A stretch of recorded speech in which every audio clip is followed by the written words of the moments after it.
Oi pessoal, sou Miguel Chain, mais um vídeo pro Diário do Culturismo, começando aqui essa fase meio de ressaca do Mr. Olímpia. Nunca tem muitas notícias, nunca tem muita coisa acontecendo. Vários shows do primeiro semestre foram adiados para o segundo semestre, vamos falar um pouquinho mais sobre isso já já. Mas a primeira história de hoje é que é do Hunter Labrada, né? O rebote que ele diz que está tendo. Ele fala o seguinte, que ele é muito ruim do basquete, mas o rebote dele é muito bom. 3 semanas depois do Olímpia e eu estou de volta, treinando o mais pesado que eu posso e comendo toda a comida que eu posso. E aqui ele mostra o peso dele na manhã do Olímpia, 248 libras, que são 112,5 kg. E embaixo tem o peso pela manhã sem comer nada, de estômago vazio, 258 libras, que dá aí 10 libras a mais, 4,5 kg a mais, 117 quilos. Aí ele fala que tá treinando pesado, fazendo todos os básicos, e tá ganhando aí um voluminho. Ele precisa, apesar de ser um cara gigantesco, ele precisa de mais músculo para encher o frame dele, precisa melhorar alguns pontos chaves aí, precisa melhorar costas. É o Hunter Labrada buscando melhorar, ele que conseguiu uma excelente colocação no Olímpia esse ano, na estreia dele foi muito bem, e agora ele quer fazer ainda melhor e ainda mais bonito em 2021. E hoje tem promoção no dragonfarmabrasil.com. Ganhe um porta-cápsulas e um pote de vitamina C grátis na compra de qualquer suplemento em cápsulas. Use o meu código CHAIN10 e ganhe mais 10% de desconto e compras acima de R$500, frete grátis. Link na descrição.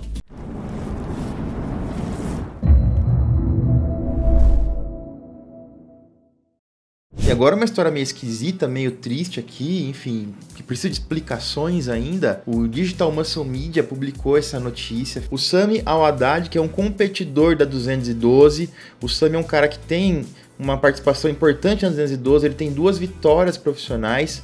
Em 2019, ele venceu o Muscle Contest da Irlanda e depois foi para o Olímpia, ficou no 6º lugar do Olímpia 212. Em 2020, pela pandemia, acabou não competindo.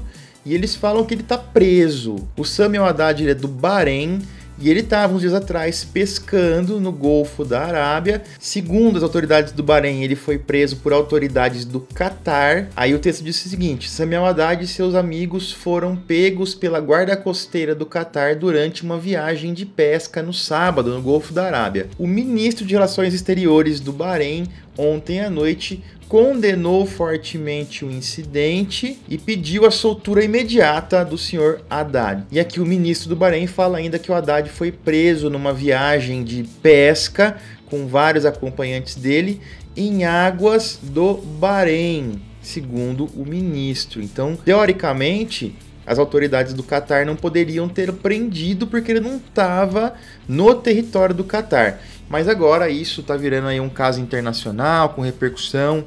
Alguns atletas estão pedindo a soltura dele, vai ser uma comoção. E a gente vai acompanhar de perto esse caso aí e trazer mais informações para vocês, assim que a gente tiver mais informações. Uma outra história aqui de rebote, de evolução. Agora é um rebotinho não só de 3 semanas, como foi lá do Hunter Labrada. Esse aqui são de 4 anos, né? A evolução de Jordan Peterson nos últimos 4 anos. Saindo da Classic Physique, indo para 212, é um físico muito bom, né? Volumoso, precisa melhorar as pernas ainda. A gente percebe pela foto que as pernas evoluíram, os quadríceps estão maiores, mais secos, mais cortados, mas ainda precisa de mais volume ali, como a gente viu no Mr. Olímpia. E o Jordan Peterson é um cara que vem evoluindo ano a ano, vai evoluir ainda mais em 2021 e vai buscar e vai lutar pelo título da 212, um título que teoricamente está aberto. A gente lembra que o Sean Clarida venceu, o Kamal Garner ficou em segundo, o Jordan Peterson ficou em terceiro, mas a gente percebe o Kamal Garner perdendo força. O Sean Clarida é um atleta pequeno, é um cara bem menor aí que compete bem mais leve, tem um frame menor, então para ele continuar vencendo ele tem que chegar cada vez melhor e muito bem.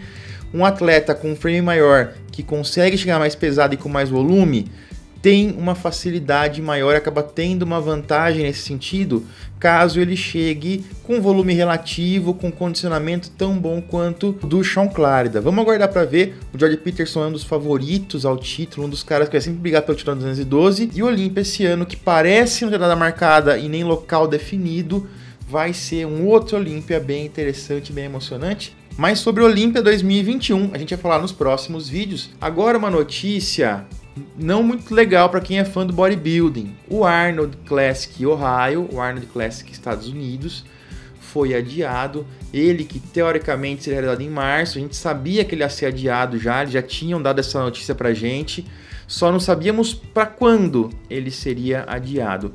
E na sexta-feira, dia 8, os organizadores do Arnold Sports Festival disseram que o show não seria cancelado, mas adiado para setembro, e as datas vão ser liberadas nessa semana agora. Para quem não lembra, né, ano passado o Arnold Classic foi o último show, ou o primeiro show que aconteceu com a pandemia. Estava começando a pandemia, estava aumentando o número de casos e o Arnold Classic quase não aconteceu. O estado de Ohio fechou tudo, proibiu o público, e o show aconteceu porque eles têm muita força política, essa é a verdade. Não teve público, só os atletas participaram, foi meio chato o negócio, e depois disso vários shows foram cancelados, adiados, e a gente teve um ano bem complicado aí. E como eles tiveram um prejuízo grande, provavelmente, por não ter público, ter que remarcar, fazer um monte de coisa, devolver dinheiro de ingressos, patrocinadores que pagaram para ter espaço e não tiveram público, eles não querem arriscar novamente isso aí, e eles vão deixar para o segundo semestre. O argumento deles é que no primeiro semestre ainda corre um risco de ter alguma coisa acontecendo, e eles acham que é mais seguro esperar o segundo semestre para tudo voltar um pouco mais ao normal, e pelo menos as viagens internacionais estarem um pouco mais normalizadas. Olha só o que o Bob Lorimer falou.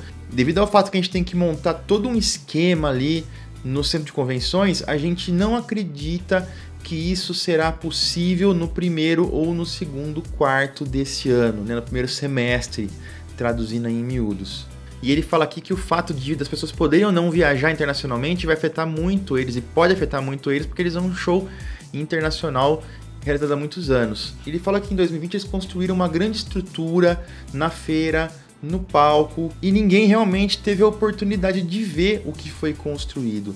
Por isso que eles vão adiar um pouco mais, eles esperam aí que todo mundo seja capaz de participar esse ano e aproveitar o Arnold. E agora vamos ver, né? Vai ser em setembro, vamos ver quando de setembro. Isso fala pra gente que o Arnold sendo jogado para setembro, dificilmente nós teremos o Olympia em setembro. Provavelmente nós vamos ter essa mesma sequência. Arnold em setembro, Olympia em dezembro, pelo menos em 2021 ainda. Em 2022, caso tudo se normalize realmente, pode ser que volte ao normal. Mas vamos ver como que eles vão fazer essa transição de volta, porque também o Olympia em dezembro, já fazer o Arnold em 2022 em março, dá muito pouco tempo para os caras tops se prepararem, eles não têm tempo virtualmente, tem que ter um intervalo maior. Então pode ser que leve alguns anos aí até que o calendário se normalize novamente e volte a ser como era, com Arnold em março e Olympia em setembro. Quem também foi remarcado foi o Arnold South America, que vai ser agora em outubro, 29, 30 e 31 de outubro, e eles falam aqui que foi remarcado para que o distanciamento seja só no calendário, para que a gente possa ter público também. Foi um grande prejuízo aqui a gente não poder ter realizado, as feiras perdem, as empresas perdem, quem realiza perde, o atleta não pode participar, então isso é um grande baque para a indústria, e eles estão tentando fazer o máximo para ter esses prejuízos diminuídos com toda a segurança e que a gente possa ter público. Mas isso aqui gera um novo conflito dentro do Brasil e uma situação que para mim é um pouco preocupante, porque a gente tem duas grandes feiras aqui no Brasil. A primeira que é o Arnold Sports Festival, que era geralmente no primeiro semestre, e a segunda é o Olympia Brasil Amador, que acontece no segundo semestre, geralmente em outubro. E olha só as datas do Mr. Olympia Brasil, que também foi cancelado ano passado, 22, 23 e 24 de outubro. Olha a data do Arnold, 29, 30 e 31 de outubro. Então a gente vai ter o Olympia no final de semana e o Arnold no final de semana seguinte. O que isso quer dizer? Duas feiras no intervalo de menos de 7 dias. É um problema, porque isso aperta os expositores. Então uma empresa que podia ter um orçamento no primeiro semestre e depois ter um orçamento planejado para o segundo semestre para expor nas duas feiras, tem esse aperto, acaba tendo que fazer tudo num período muito curto de tempo, e às vezes isso tem uma exposição que não é tão grande assim. Problema número 2 é o público. Então a gente tem um público que vem de fora. Então se o cara vai no Arnold Classic Brasil no primeiro semestre ele tem que viajar. Quem é de São Paulo, tudo bem, mas quem é de fora, quem vem do Rio de Janeiro, de Minas, do Sul, do Nordeste, do Norte, quem vem de fora do estado tem que se planejar, porque é uma viagem longa para a pessoa ficar alguns dias. É um custo. Quem vem de fora do país, outro custo maior ainda. Aí o cara pode fazer isso, quem é fã e quer ir nas duas, quem é um profissional da área, quem é um atleta, quem quer conhecer, pode se programar para ir no Arnold, pagar tudo direitinho, se programar para ir no Olímpia e ter uma folga aí financeira para se planejar. Agora, os dois, no intervalo de uma semana, de um para o outro, a pessoa vai ter que escolher, muitas vezes, em qual ela vai. Quem é de fora do estado talvez não consiga ficar a semana inteira ali, ainda mais essa crise financeira que está. Então, pode causar um impacto no público, pode causar um impacto nos expositores também, que talvez acabem tendo que escolher em qual feira eles vão. Esse é um problema. Não sei se foi enfim, não sei se também se tinha outra data para fazer, se tinha outra opção. Talvez é melhor fazer isso do que tentar marcar o Arnold antes e ter que adiar, porque a gente tá vendo aí que, pelo visto, o negócio não vai melhorar tão cedo assim. Vamos ver, vamos torcer para tudo dar certo, vamos torcer para que todo mundo consiga ir, para que sejam um sucesso os dois, mas tem essa proximidade que é um pouco preocupante. E eu quero saber a opinião de vocês em relação a isso. Vai dar para ir nos dois eventos? Vocês têm condições de ir? Vocês vão conseguir? Vocês gostariam de ir? Seria mais fácil ter um no primeiro semestre e um no segundo, caso possível? Conta para mim o que vocês acham disso. E a próxima história de hoje, a história bem legal aqui, do Salah, o jogador de futebol, ter feito aqui uma homenagem e dado os parabéns para o Big Ramy. Olha que interessante, pessoal. A gente viu como foi a recepção do Big Ramy lá no Egito quando ele chegou. Foi recebido no aeroporto, teve desfile com carro de bombeiros. Foi super reconhecido, o bodybuilding é super reconhecido lá.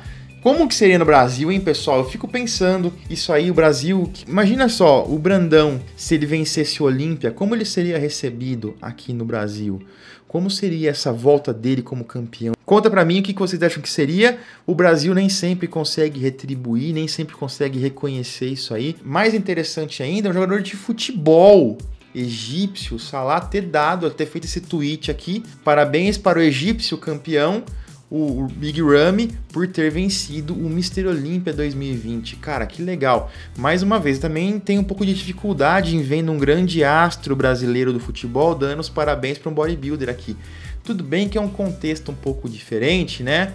Mas o que vocês acham disso, hein? Foi interessante? Vocês veem isso acontecendo no Brasil? Quero ouvir a opinião de vocês, deixa aí nos comentários. E esse foi o vídeo de hoje. Eu vou ficando por aqui. Eu sou Miguel Chaim e vejo vocês na próxima, pessoal. Valeu!